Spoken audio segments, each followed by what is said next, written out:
Hello friends, तैयारी साथ साथ चैनल में आपका स्वागत है। अगर आप हिंदी टीजीटी पीजीटी की तैयारी कर रहे हैं तो आप चैनल को सब्सक्राइब कर सकते हैं। फ्रेंड्स, हम हिंदी साहित्य का इतिहास टॉपिक वाइज कर ही रहे हैं। साथ साथ में हम जो जनरल पेपर है उसके भी प्रीवियस ईयर के पेपर्स को देखते हुए चल रहे हैं, जिससे कि हमें एक मार्गदर्शन मिल सके कि हमें हमारे एग्ज़ाम की जो प्रिपरेशन है वो किस दिशा में करनी है। तो आज हम सामान्य जानकारी भाग 5 करेंगे, जो कि 2014 का प्रश्न पत्र है। चलिए शुरू करते हैं। हाल ही में सीबीआई निदेशक ने खेलों में धोखाधड़ी, फिक्सिंग एवं अवैध सट्टेबाजी के मामले की जांच हेतु एक विशेष इकाई की घोषणा की। तो कब? 2014 में इन्होंने क्या, श्री रंजीत सिन्हा ने खेलों में जो धोखाधड़ी, फिक्सिंग वगैरह हो रही थी उसके बारे में एक नई जांच एजेंसी के रूप में उनकी जो उसके लिए एक नए दिशा निर्देश की घोषणा की है। हमारा दूसरा प्रश्न है, केंद्र एवं राज्य सरकार की कल्याणकारी योजनाओं का लाभ लेने के लिए 5 अप्रैल 2014 को सर्वोच्च न्यायालय द्वारा लिए गए एक ऐतिहासिक फैसले से किन्नरों को कौन सा दर्जा प्रदान किया गया है?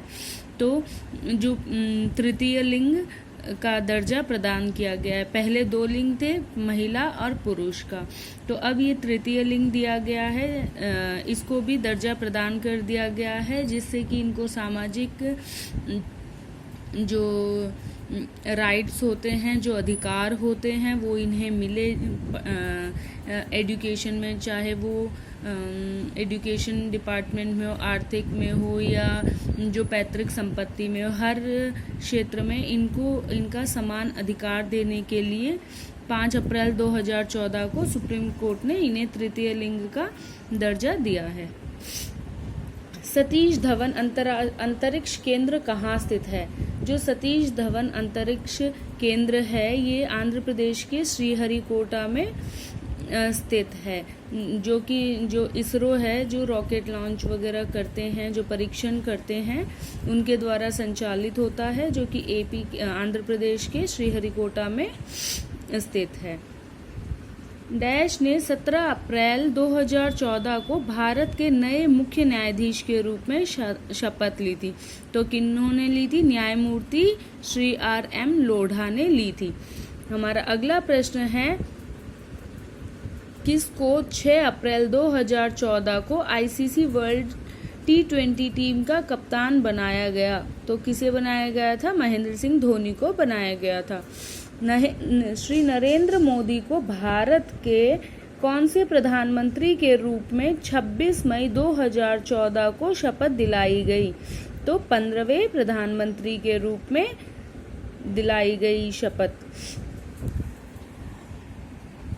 हमारा अगला प्रश्न है, किसे 2013 के लिए 46वें दादा साहब फाल्के पुरस्कार के लिए चुना गया? तो जो गुलजार है उनको चुना गया था, जो कि अपनी गजले के लिए फेमस है। इंडिया विंस फ्रीडम किसकी आत्मकथा है? India wins freedom Abdul Kalam Azad की आत्मकथा है, जिसमें इन्होंने 1920 से 1947 की जो भारत की स्थिति थी उसको उजागर किया है, उसके बारे में उल्लेख किया है। हमारा 10वां प्रश्न है, राष्ट्रपति द्वारा 2 व्यक्तियों को लोकसभा के सदस्य के रूप में किसके प्रतिनिधित्व के लिए नामित किया जाता है?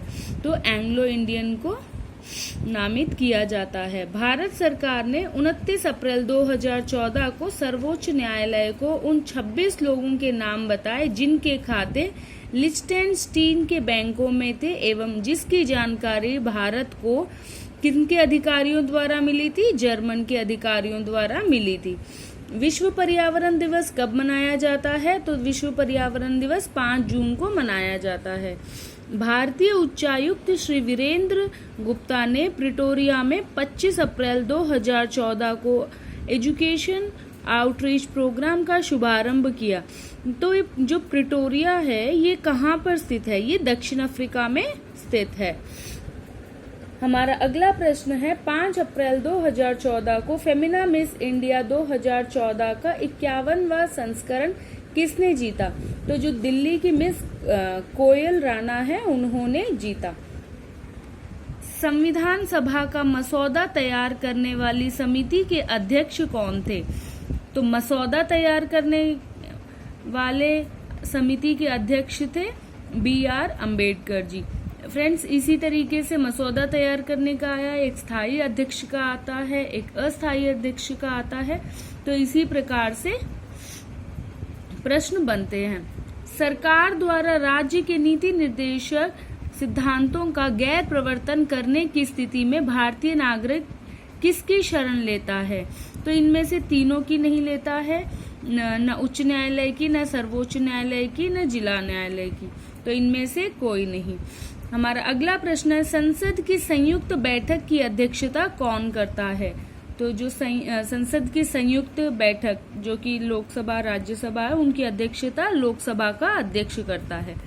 AB समूह का रक्त धारक किससे रक्तदान कर सकता है? तो जो AB समूह का रक्त धारक होता है वो AB समूह को रक्तदान कर सकता है। जो AB ग्रुप होता है वो सर्वग्राहक, मतलब उसे कोई भी ब्लड दे सकता है, लेकिन अगर जब वो ब्लड देना होता है तो वो सिर्फ AB को ही दे सकता है। तो इसीलिए AB समूह का रक्त धारक AB समूह को रक्तदान कर सकता है। वातावरण मुख्य रूप से किससे गर्म होता है? जो वायुमंडल में जो संवहन की जो क्रिया होती है उसके कारण ही गर्म होता है। मोतीलाल नेहरू और चित्तरंजन दास किसके संस्थापक थे? तो स्वराज पार्टी के थे। और कांग्रेस पार्टी के कौन थे? A.O. ह्यूम। दो सागरों को जोड़ने वाले जल के एक संकीर्ण विस्तार को क्या कहते हैं? जो संकीर्ण विस्तार होता है उसको जलड मरुमध्य कहते हैं।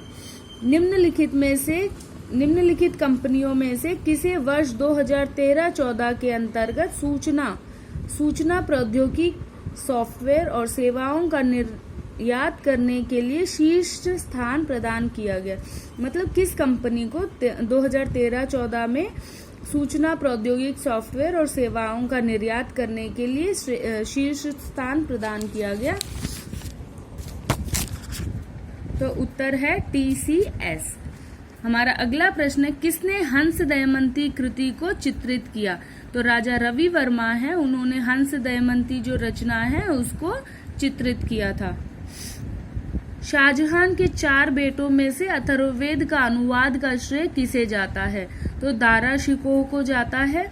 और दारा शिकोह को कहा जाता है कि जो वेद है उनका बहुत ही अच्छे ज्ञाता थे ये। निम्न लड़ाइयों में से किसने भारत में मुगल साम्राज्य की वास्तविक शुरुआत की? जो पानीपत की दूसरी लड़ाई थी उसके बाद मुगल साम्राज्य की भारत में वास्तविक शुरुआत की थी। भारत का अंतिम मुगल सम्राट कौन है? तो भारत का अंतिम मुगल सम्राट बहादुर शाह जफर या बहादुर शाह द्वितीय है। सिक्किम से गुजरने वाली अक्षांश रेखा कौन से राज्य से गुजरती है? वो राजस्थान से भी गुजरती है। शिव समुद्र किस नदी द्वारा गठित एक द्वीप है? तो कावेरी द्वारा गठित एक द्वीप है। परमाणु संख्या 20 के एक परमाणु इलेक्ट्रॉनिक विन्यास क्या होता है? ये इसका जो है वो साइंस का एक फॉर्मूला है, केमिस्ट्री से है। तो इसके अंदर कितने क्या इलेक्ट्रॉन होता है उसकी कैलकुलेशन की गई, तो इसका उत्तर होगा 2882। एक बाइट में कितने बिट शामिल होते हैं? एक बाइट में 8 बिट शामिल होते हैं। निम्नलिखित में से कौन एक प्रसिद्ध अर्थशास्त्री है? जो एलन ग्रीनस्पान वो अर्थशास्त्री है। गीत गोविंद के लेखक जयदेव है, जो कि हमने हिंदी साहित्य में भी पढ़ा है। नीचे दिए गए समूह में से विषम की पहचान कीजिए। तो इसके अंदर विषम 4 दिए गए हैं, उनमें पूछा गया है अलग कौन सा है? कैलिक्स, कोरोला, स्टेमेंस, मैड्रिप। तो फ्रेंड्स ये फूल जो होते हैं उनके 4 चक्र होते हैं।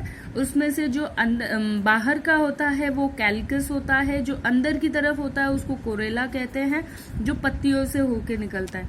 इसी प्रकार से तो इसके अंदर जो 4 है उनमें से कैलिकस, कोरोला और स्टेमेंस होता है, मैड्रिप नहीं होता है। अब हमारा अगला प्रश्न है 2014 के शीतकालीन ओलंपिक खेलों का आयोजन कहाँ किया गया? तो रूस में किया गया। पानी में डूबी हुई छड़ी किस अद्भुत घटना के कारण मुड़ी और झुकी प्रतीत होती है? तो प्रकाश के अपवर्तन के कारण मुड़ी और झुकी प्रतीत होती है। थार एक्सप्रेस जाती है। थार एक्सप्रेस कहाँ जाती है? पाकिस्तान जाती है, जो कि पाकिस्तान के कराची से लेके राजस्थान के जोधपुर तक का उसका सफर होता है, जो कि 1962 में जो युद्ध हुआ था उसके बाद उसको रोक दिया गया। फिर 41 वर्ष बाद 2006 में इसको दोबारा से शुरू किया गया। सूर्य में ऊर्जा का उत्पादन करने वाली प्रक्रिया का क्या नाम है? तो सूर्य में ऊर्जा का उत्पादन करने वाली प्रक्रिया का नाम है नाभिकीय संलयन। अब हमारा अगला प्रश्न है डैश के रूप में ब्लीचिंग पाउडर का प्रयोग पेयजल के रूप में किया जाता है? जो रोगाणुनाशक के रूप में ब्लीचिंग पाउडर का प्रयोग पेयजल में किया जाता है। कुचिपुड़ी निम्नलिखित में से भारत के किस राज्य का नृत्य नाटक है? तो आंध्र प्रदेश का। हमारा अगला प्रश्न है डैश के पूर्व राष्ट्रपति रेमन मैग्सेस के कार्यों की जारी रखने के लिए रेमन मैग्सेस अवार्ड प्रदान किया जाता है। कहाँ किया जाता है? फिलीपीन। जो फिलीपीन के राष्ट्रपति थे, पूर्व राष्ट्रपति रेमन मैग्सेस, उनके कार्यों को जारी रखने के लिए रेमन मैग्सेस अवार्ड प्रदान किया जाता है। फ्रेंड्स, आज के लिए इतना ही। अगर आपको वीडियो पसंद आती है तो लाइक, शेयर, कमेंट ज़रूर कीजिएगा और ऐसी ही वीडियो देखने के लिए चैनल को सब्सक्राइब कीजिए। धन्यवाद।